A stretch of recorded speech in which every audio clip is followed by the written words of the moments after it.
కొన్ని వార్తాపత్రికలు, కొన్ని యూట్యూబ్ ఛానళ్ళు, వాట్సాప్ మెసేజ్లు 12 కోట్ల రూపాయలు నాకు ఇచ్చినట్టు ఎలక్షన్లలో, సూసైడ్ నోటులో నా పేరు రాసి చనిపోయినట్టు, వాళ్ళకు బుద్ధి పుట్టినట్టు రాయడం జరిగింది. మేము మా అతను చనిపోయి మా బాధలో మేముంటే దీన్ని చూసి మేమేమనుకోవాలో మాకు అర్థం కాలే. ఒక వ్యక్తి 10 రోజుల్లో 10-15 రోజులు ఎలక్షన్ టైం, లాస్ట్లో డబ్బులు ఎప్పుడు పంచుతాము?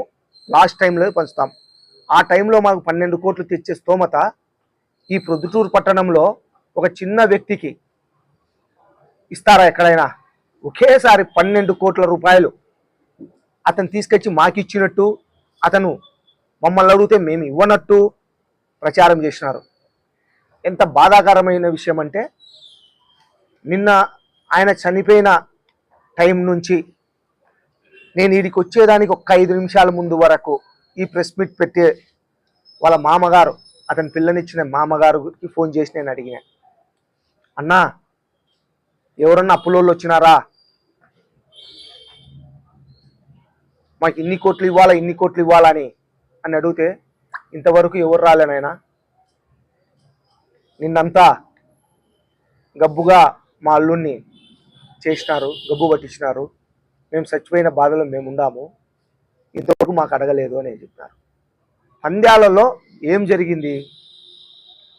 68 లక్షలు ఇప్పటి వరకు మాకు తెలిసినది, మాకు ఇవ్వాలా అనే చెప్పినోళ్ళు ఒక 5 మంది. 68 లక్షలు ఉంది. 68 లక్షల్లో కూడా గతంలో మన డబ్బు వాళ్ళ డబ్బు పెద్ద మనుషుల దగ్గర పెడతా ఉన్నారు, డబ్బు తీసుకుపోయి. ఇప్పుడు అట్లా లేదు.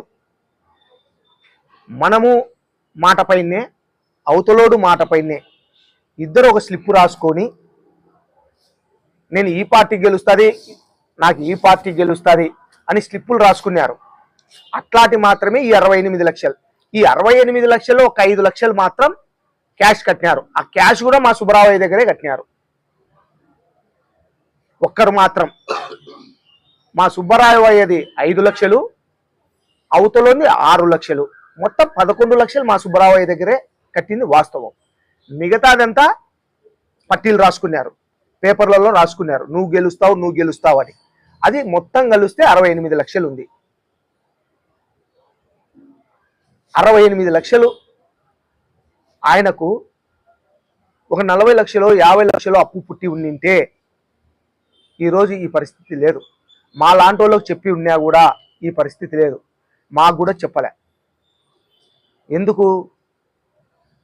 ఆల్రెడీ అన్న వాళ్ళు ఇబ్బందుల్లో ఉన్నారు, బంగారెడ్డి ఇబ్బందుల్లో ఉన్నాడు, ఫైనాన్షియల్గా ఓడిపోయిన బాధలో ఉన్నాడు అనే ఆలోచనతో మాకు చెప్పలే.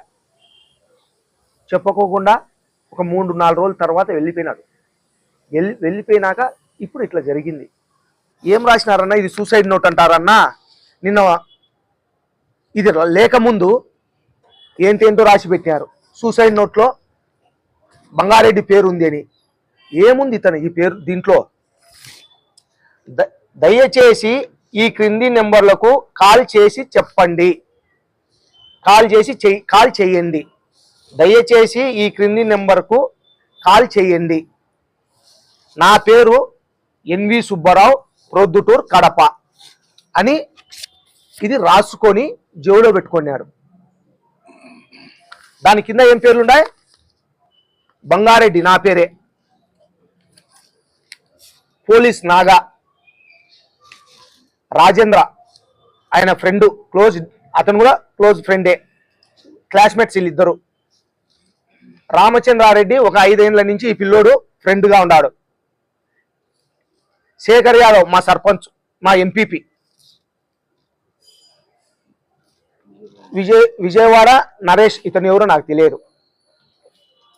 రవి, విజయవాడ రవి, మన ఊర్లోనే, మన ఊరు రవి ఇతను. బావుమరిది ఎవరు? సుబ్బారావు బావుమరిది, కొడుకు, భార్య, ఇలా పేర్లు, అన్ని పేర్లు దీంతో రాసి ఉన్నాడు. దాంతో మొట్టమొదటి పేరు నాది.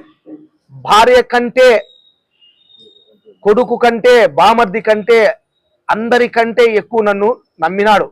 నమ్మి నేను ఏమి జరిగినా కూడా బంగారెడ్డికి తెలియజేయండి అని నా పేరు ముందు పెట్టాడు. ఎక్కడైనా ఎవడైనా భార్య పేరు ముందు రాస్తారు, రాయలే. బంధువుల పేరు రాస్తారు, రాయలే. నా పేరు రాసినాడు మా సుబ్బరావయ్య. ఎందుకు? నా మీద అంత అభిమానం. అట్లాంటిది నా పైన బురద జల్లేదానికి చేస్తారు. ఇది సూసైడ్ నోటా? ఇది సూసైడ్ నోట్కి అర్థమేమి? చనిపోయినప్పుడు అతని బాధలు, అతని మంచి బాగోగులు చెడ్డలు రాసి ఎవరు కారకులు, ఎవరు మంచోళ్ళు, ఎవరు చెడ్డోళ్ళు రాస్తారు, దాన్ని సూసైడ్ నోట్. దీన్ని ఏమంటారు? నేను చనిపోతే నా బాడీని వీళ్ళకి అప్పచెప్పండి, వీళ్ళకి తెలియజేయండి అని రాసినాడే తప్ప దీంతో అర్థం వేరుందా? 1 గంటకు మాకు కాల్ వచ్చింది పోలీసుల నుంచి. ఇక్కడ మీ పేరు రాసి,